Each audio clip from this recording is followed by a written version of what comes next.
On this episode of Inside Arctic Fishing, we're doing something a little bit different. Typically, we're obviously in Cornwall, lots of salt water, lots of bass fishing on the whole, but we're up in Somerset today, fishing a little river. Something I've not done a lot of before. Hopefully we're going to see a few perch, a few chub, maybe something else as well, I don't know. That's the point of the day really. So we know that it's a warm summer's day. The water actually up here, we've got here, is very low, crystal clear. But I'm up with Tom Barron, one of our team members, who's been catching loads of fish on these sorts of places lately. And I'm really keen for him, having had such success lately, for him to show me what he's been up to and how he does it.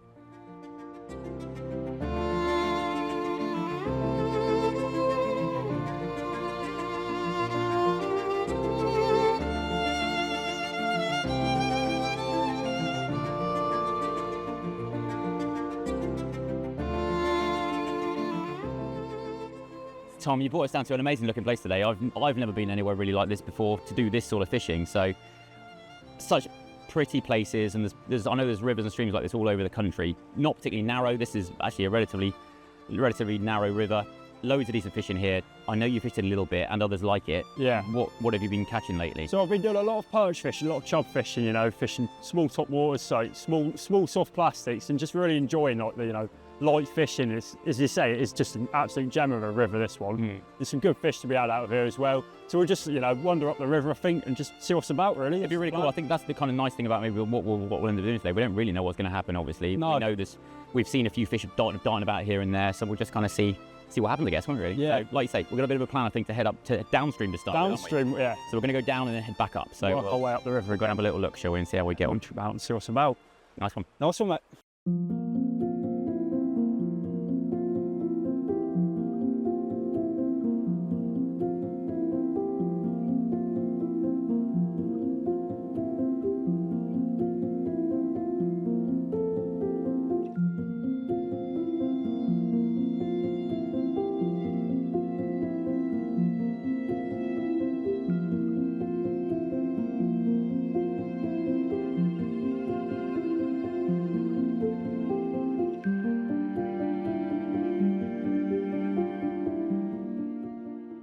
So Tom, I know that I bought just a ridiculous amount of giveaway today because I didn't know what we were going to do or how it's going to go. Yeah. I've sort of prompted you to do a little bit of the same, just to kind of show me the sorts of stuff you do use on these sorts of rivers. I know this isn't ordinarily, or we wouldn't ordinarily be bringing this much gear with us.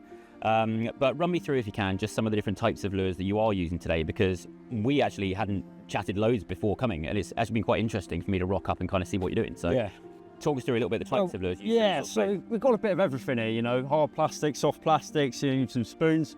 We're just going to be fishing different sizes, mostly sub 50 mil, small hard plastics, top waters. There are going to be, other times with little paddle tails. But, this sort of, small different lures with lots of action on them, especially the little top waters, little beetle, bug imitations, insects. So it's a proper little beetle, isn't it, really? Yeah. Essentially, yeah. Very cool. Just for the chub to, something that they can see and just a reaction to, reaction strike to. But as I say, the river's always changing with rivers, it's not quite like the sea with the tide and that, but, different days there'll be more current coming down the river, there might be more weed growth, different visibilities. So it's like, I like to have a varied box, different stuff basically for the other jobs. Are they mostly sort of aimed at chub, or actually are there certain types of lures for one fish and another? How have you kind of worked it? Well, chub and perch, they're fairly similar on what they feed. They both will work for both, but I generally like to fish a soft plastic or a suspending lure for the perch. The chub will just take anything, Are they a bit more aggressive? Waters, yeah. Yeah, okay. They'll happily take off the top. So, yeah, that's kind of what sort of thing we're doing. And when would you, with regards to the soft plastics, let's say, how big do you go for these sorts of small places? Are you still fishing big lures, or actually keeping everything tiny? In theory, you could go, right up, 8 centimetre sort of things. But it kind of depends what you're doing. If I was targeting exclusively big perch, like I've heard of 4-pound perch in that river. If I was going big, I would fish a big lure after big fish. But just for today, for the argument's sake, we won't fish anything too big, just because I want to, put some fish on the bank. Yeah, and that's kind of what I want other people to do as well. Obviously, I think just getting into it is kind of, you've got to catch some fish to kind of get into knowing where you're going and what to do. So yeah, so it's really just a few different categories. So fishing top waters. These are what we call a weight bait. So these will go like 5 centimetres underneath. Yeah. down to suspending hard plastics, something like that. That might go down a foot. They're cool, aren't they? Completely brilliant hang time on them. So perfect for if you got getting that reaction type and that fish is right in front of you. And then we've got other things like these here. These are sinking. So these ones you literally just like cast them out. You put them, if you're fishing deeper pools, something like that sinks right down. And then again, we've got soft plastic. So your paddle tails.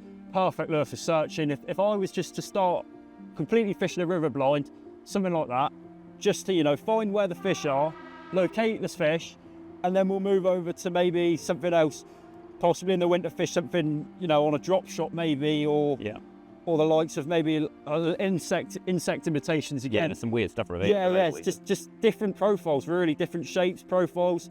You can fish them all slightly differently, like obviously the insect stuff and the really light stuff you want to fish on like a light, 1 gram jig head, something like that.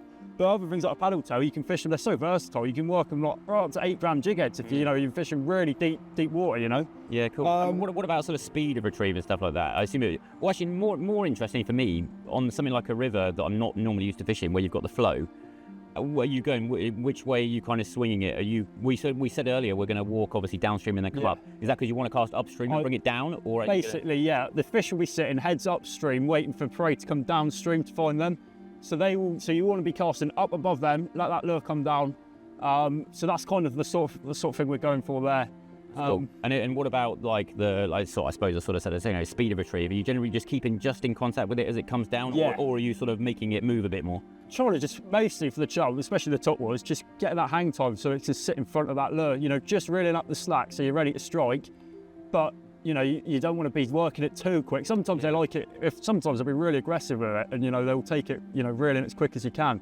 But other times, I will literally just let it dead stick it and let it float down. Yeah, almost like an insect would. Yeah, proper. But it's completely variable. Each fish is different. Some fish will take it one way and then the next fish won't. So yeah, exactly. Yeah, we don't really know how every day is going to go, do we? So yeah. That's really cool. Well, no, thanks very much for running us through, because I think that's most of them, wasn't it? There's so many options with lures. Yeah. It's part of the confusion, I think, for anybody that's fishing either a new style or even a new location where they're not sure what they're going to need. There's just too many out there. So what would you, if you, let's say, were going to fish an ordinary session where you weren't bringing this many lures, how many or what types would you bring? Well, realistically, I wouldn't, you want a few hard plastics. I'd say a couple of each in case you lose one, because it does happen from time to time.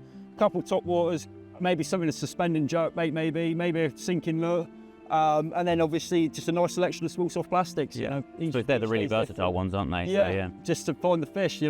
It's all right today, obviously with our glasses we can sight fish them, but other days, if you're not sight fishing, you really want to be looking around and filtering through the different lures and presentations just to find what they're going for. That's really cool. Thank you very much. Well, like I said, let's go get back to fishing and see what we can do. See what it's about.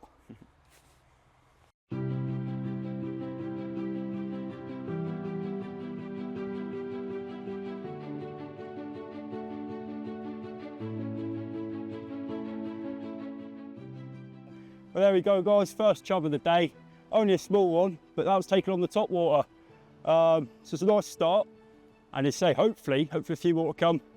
Lovely colours on that one there. So we'll just get them back again. Right in the vegetation here, so a bit of an awkward one to land. But yeah, we'll get them back.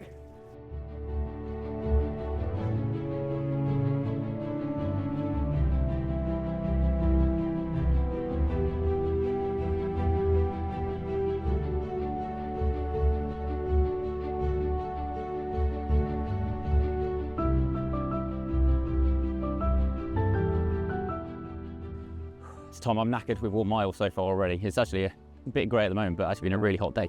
The fishing, I think probably you'll know better than me, but what I know of summer rivers, it's been crystal clear, very low water, probably only 18 inches deep in a lot of cases. Yeah. Really tough. I mean, we've had a couple of little perch, but actually we've kind of, I've certainly been really enjoying it, but we've tried everything so far, and there's certain things that may be getting a bit more interest. Yeah, well, I stuck a top water on, and definitely getting a few more follows potentially. I'm hoping this might be the way forward. Fished soft plastics all morning really, and it's just been, I've fished everything from little pintails right the way up to soft paddle tails. So it's the whole spectrum really. Just from soft plastic point of view, isn't it really? Yeah. Like you said, covered, because I've done the same as well, in that I've been kind of like, I've had the creature baits on, I've had kind of like crazy little worm things on. Yeah.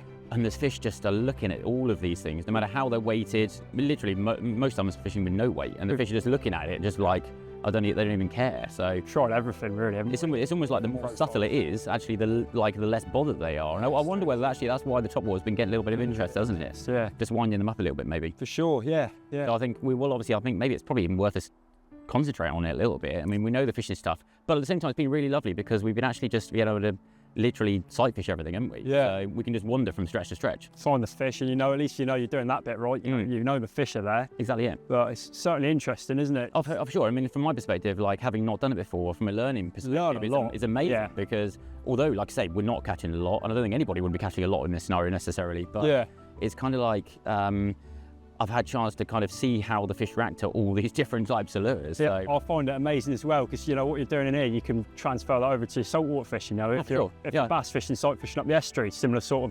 of techniques, similar ways of fishing. So sure, I think we said on the way up. I mean, sort of not that I know from experience, but wondering actually how similar maybe the chub are to the bass. Yeah, I think there's actually perhaps a lot. There's a big correlation there for sure. So it's certainly an interesting way of fishing. Yeah. Something definitely different. It's really cool because I've never caught chub, and hopefully maybe we'll see a couple this afternoon. Yeah, it'd be nice, wouldn't it? What we have done, I mean, I know we've sort of been playing around with rods and stuff today a little bit. What sort of rods do you normally use? I know you've just stepped down to a slightly lighter one. What are you typically using in terms of like length and casting weights and stuff? So I like to keep it, around that 6 foot mark. As you can see, the river behind us is so narrow. There's overhanging bushes everywhere. Any longer, and I just find it gets a bit difficult, casting. But yeah, around that 6 foot mark, maybe like up to 5 grams for the light stuff from the top waters. I will scale up again if I'm after perch or fishing more bottom techniques. I will go up maybe to a 2 to 10 or something in that that sort of range. Yeah. But yeah, perfect for this is the sort of rod you want. Some perfect.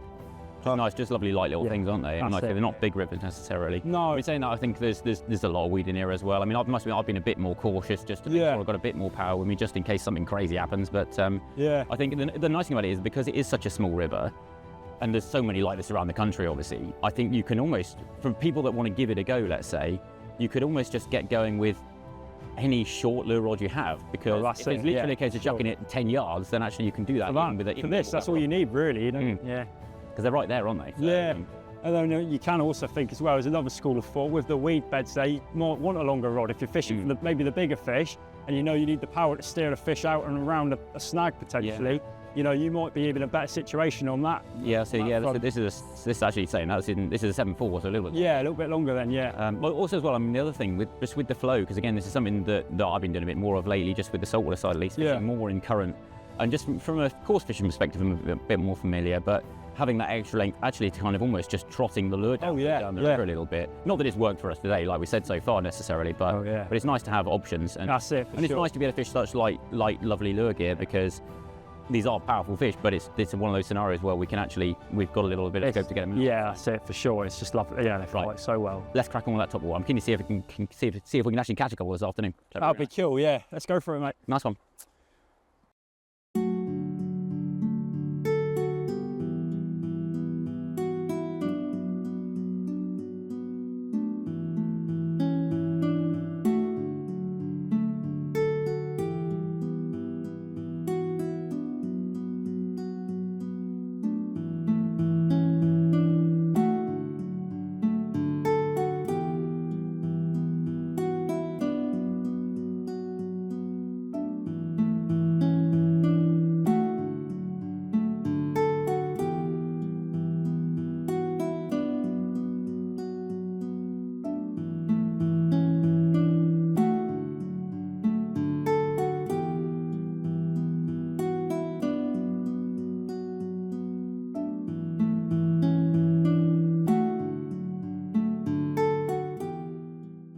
Obviously, I've just dropped my rod just to come over and have a look at you with this top water, because I know now that we've had a couple of fish, it's a good time probably just for you to show me as much as anybody else actually what you're doing with it. So all I'm doing is sight fishing, polarized glasses on, and I'm just watching out. Just a lot of the time, I'm not actually fishing. I'm just observing kind of what's going on, where the fish are. I can see it probably won't come up on camera, but there's 2 chub underneath in the bubbles there. Again, decent fish, so they could be potentially worth a cast at in a minute. I'm looking at that far bank. Often, like the little beetles and insects, they will be falling out of the trees and the foliage into the water, and obviously being taken downstream, and that's where the chub will be. So you can often find them right tight to the vegetation there. Yeah. So kind of that's the sort of like approach we go to that. Try not to lose lures and do it. Yeah, that's the plan. And then obviously, you know, getting nice and close to the water as possible without spooking the fish. Yeah. So go on then, let's see if we can grab one of those two. yeah, it'd be nice. Yeah, right up there. Nice. And then just gentle flicks, Yeah. not doing too much to start with. Getting it quivering almost. Really. Yeah, for sure, for sure. Oh, this one underneath. Right under it, isn't he? Well, come on, fish. It's a nice one as well. Come on, fish. He's pulled it up. That's a really good chub. In a good 4+ too. Yeah, yeah. Go on, let's see if there's any others. He might be out of the equation for a second. Yeah, he's gone. Nice. But it's worth a go. Again, cast it up, same spot. They have been sort of very finicky today. We've spotted a few that we kind of thought clearly were in a slightly different mood, didn't we? Yeah, it's either all or nothing. They're either going to take it or they just throw anything at them. Yeah. But yeah, it is really just a case of fishing as subtle as possible, you know, with the top waters anyway. Today I found it that you want to be, you know, nice and tight to the hedge. Yeah, good cast, haven't we? Yeah. And just work that lure back down. It's just like you say, I think we've got to catch. It's almost like you've got to find firstly a fish that's actually on it, yeah. open-minded. Yeah. And secondly, not work the lure so aggressively that it scares it, but yeah, do it sure. aggressively enough that it's annoyed. What you got to think about is you don't often see, you know, insects in the water splashing about, making a huge. It's so subtle, really. You just watching the water, you know, you'll figure out a lot about kind of where the fish are, and how the insects are actually going to like react to the water. Yeah.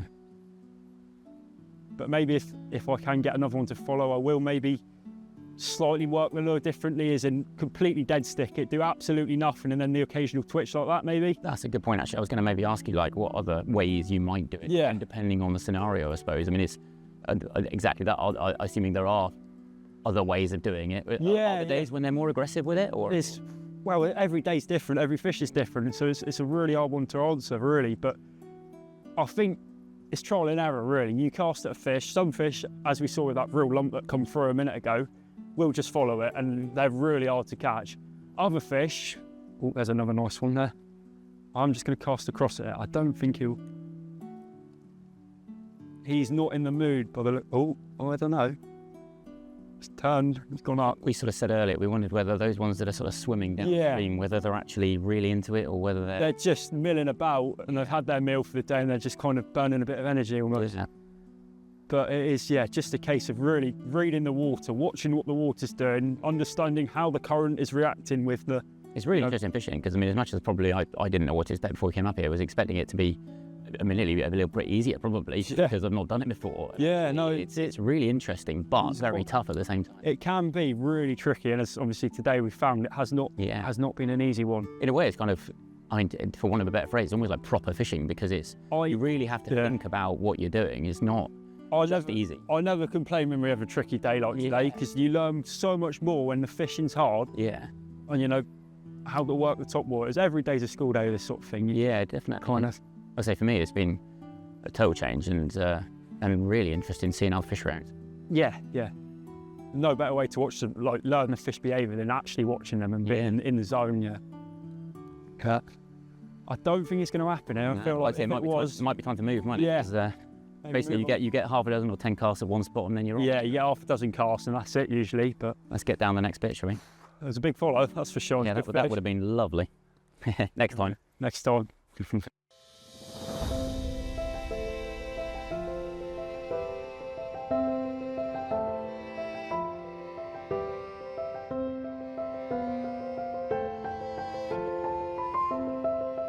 So I know it's been a bit of a slog, but actually I've had a really, really enjoyable day today. There's so much about it that sort of satisfies my need to want to try different things and mess about and try and get a bit more thoughtful about what I'm doing with my fishing. And when it's tough like this, it's obviously one of those opportunities. Not that some days, perhaps just some things you try, nothing's going to work because the fish just clearly aren't in the right mood.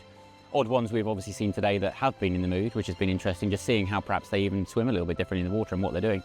Tom's done really well to catch a couple in the end, which has been great to see, and especially on the top water, because honestly when we got here I was thinking, okay, yeah, I'll I'll just have a go with the soft plastics as perhaps I typically would, and catch a load of fish. But actually, this sort of day has proven that a lure that kind of looks almost too crazy to be good can genuinely be the one when the fish are really not actually in the mood for anything else. So it's been a real opener in that sort of way. The fishing as a whole has just been really interesting as well, because it obviously is something, as I've said, that I don't do a lot of. And seeing these sorts of fish, and especially the sight fishing element, like we've said it earlier on today, has been just the biggest eye-opener. Just admittedly, I've probably been in at the deep end in a way, because this sort of fishing I don't think anybody would find easy. But certainly with the fact that we've got so many of these sorts of rivers around the country, they're such beautiful places to be. You can walk for miles and miles and miles if you want to. And it's the sort of fishing that I know just is going to be available and accessible to so many people out there. So perhaps not easy on a day like today, but actually if you are somebody that enjoys fishing, for fishing's the kind of the element about it where you can think about what you're doing and try different things, then this has been really, really good today. And despite the perhaps lack of fish to a certain extent, I've seen obviously what Tom gets up to on any other day when there's some huge fish that he catches out of rivers like this, and they go big, which is surprising for such small rivers and streams. So amazing what's out there. Hopefully you guys can have taken something away from today, despite the fact that it was kind of an example of a hard session and how somebody like Tom would approach it. So get out there, have a little go, and we'll see you in the next episode.